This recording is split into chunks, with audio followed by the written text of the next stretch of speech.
They offered a plea deal, 15 years behind bars. Are you taking that, Tim? Well, it's very early to determine that. We don't believe so. We believe our client's going to reject that. The decision whether or not to accept or reject the plea is the client's. It's not mine. It's something that will be forwarded to her. She will consider it. But based upon what I know about the evidence in this case, I believe she will reject it. Can you tell us about your position with your client? These charges against her, they're very serious. Well, of course they're very serious. They're of a first-degree range. Those are the most serious type of charges.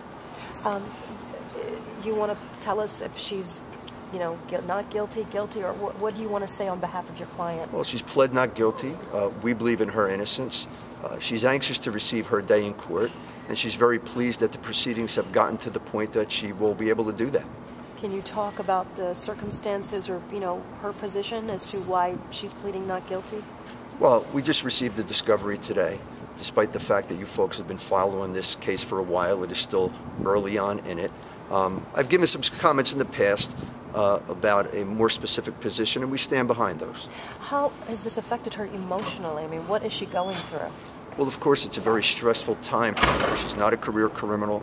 In fact, she's been a model citizen, and we believe she still is a model citizen at this time. She has no prior criminal record whatsoever.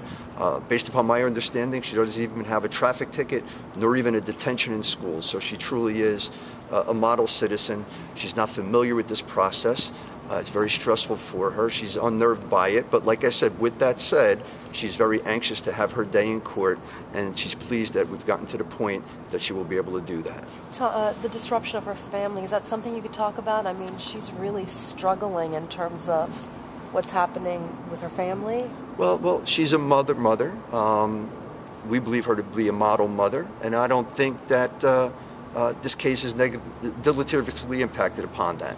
She continues to be a mother to her kids, and a very effective and loving one, from what I understand. You say this case. Can you describe the case? What kind of a case is this? Do you think it's based on circumstantial evidence? Is it based on, Well, it's based upon someone's story. We believe that that's been mischaracterized to some degree. I've made some statements to the effect that our client's the victim here, and we believe that to be the case, and the specifics as to that will be played out in court ultimately. Not at this time, but ultimately. You say she is the victim. Did she feel, from what I'm gathering, intimidated in some sense? Well, you'll have to attend future proceedings to obtain more specifics as to that. All right. Thanks, Tim. What's your name? Thank you. Yeah, Timothy Smith. Standard spelling, correct? Yeah, it's pretty standard. Hey, Timothy, you mentioned discovery just today. Anything specific on what the discovery was? Well, we're going to have to review it. It's extensive. It's voluminous. There's a number of counts to the indictment, as you see, and it includes CDs and reports and police reports and things like that. And we're going to have to view all of that. And what comment would you make on the alleged video of an incident that's been discussed or out there? I'm not going to comment on that at this time. I've yet to see it, by the way. The discovery obligations were triggered today, and I've yet to see the video. And you were talking about one video? Yes. Tim, in terms of her being a victim, can you explain how she could be the victim in this case, given that the allegations are that they're the victims? Well, there's still allegations. I emphasize the fact that my client's presumed innocent as we sit here. She has an impeccable record as she sits here. She has attorneys who believe in her innocence as we sit here. But the allegations that form the basis for the indictment are mere allegations, and what I will say is this. The allegations against my client are essentially statutory rape, that this is a crime by virtue of the alleged victim's ages. Rape could take other forms, okay? It could take the form of a physical assault, sex by coercion, sex by intimidation, and all of those things.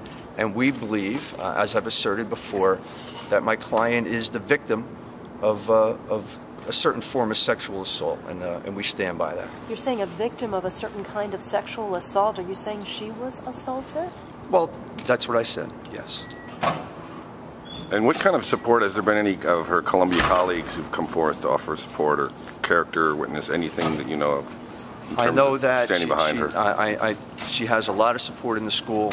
I know that she was very well liked She had a very good reputation within the school, and people have been reaching out for her. I'm not directly involved in that, but I noticed she has a very big support mechanism. So, Tim, you're saying the students are sexually assaulted her. That's what you're saying. I'm saying that she's the victim.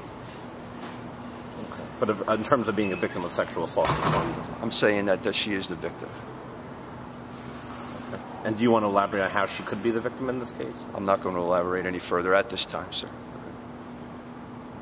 And Tim, is she suspended with pay or without pay, or what's her current employment status? Unaware of her status at the present time that we speak. All right, thank you. Can I ask you a question, Private? Is that your pen?